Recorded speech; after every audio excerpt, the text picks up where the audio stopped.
Your visual assessment is adequate, Professor Manley.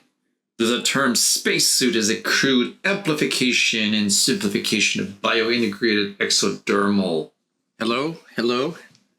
Okay, fancy suit, got it. Look, I'm still trying to wrap my head around the whole aliens invading Earth thing and why I'm here. So if you could skip the fashion critique and get to the point, that'd be great. Excellent. Now let's delve into the intricacies of your societal structures. This birthright citizenship case, for instance, elaborate on its function within your species' complex societal hierarchy, if you may. Not that you have any choice.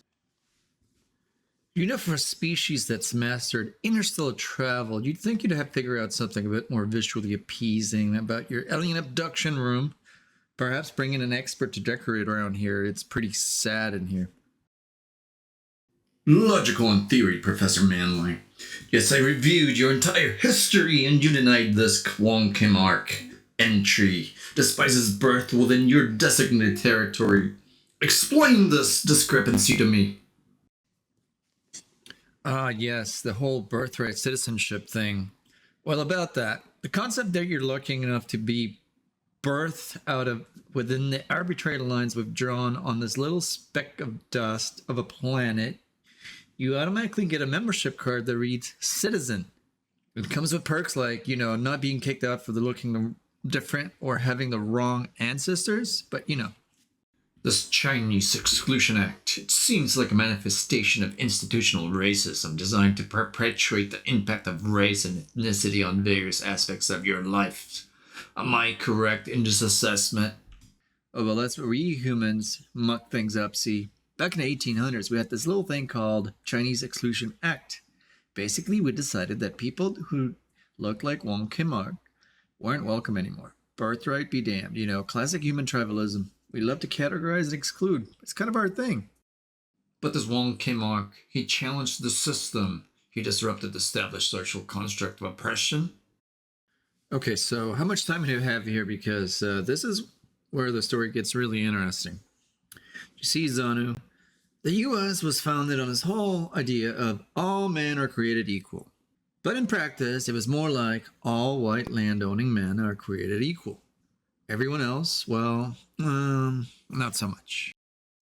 All right, so let me tell you more about the story. You have Wong Kim Ark, born in San Francisco, in our territory in 1973, right in the middle of this anti-Chinese hysteria. Long story behind that, but let's just pretend that at the time, people were not happy and they decided to take it out on a particular group.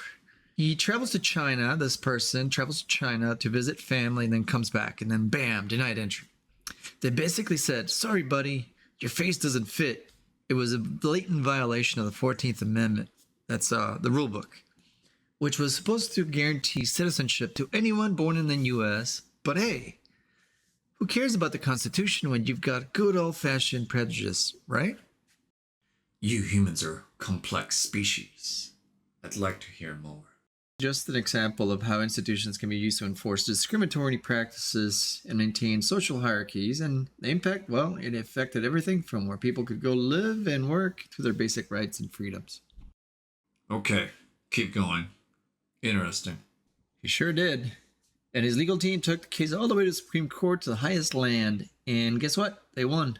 It's a landmark decision, and court affirmed the principle of birthright citizenship, declaring that anyone born in the United States, which is this territory, regardless of their parents, his nationality, is automatically a citizen. This was a huge victory, Xanu. It challenged the prevailing notion that only white people could be true Americans, and it chipped away at the institutional racism that had been embedded in our laws for decades. It sent the message that the Constitution, with its promise of equal protection, applied to everyone, not just the privileged few. Oh, it's a complex issue, Xanu. We humans like to think that we're making progress, but sometimes it feels like we're just taking one step forward and two steps back. Why do you humans keep going down this path if you know that it's oppressive and often illegal? We search for answers, for meaning, for a place in the universe, I guess, but sometimes the questions are all we have. And the fight for humanity, well, it's a fight we never truly win, but we keep fighting because, well, that's probably what it means to be human.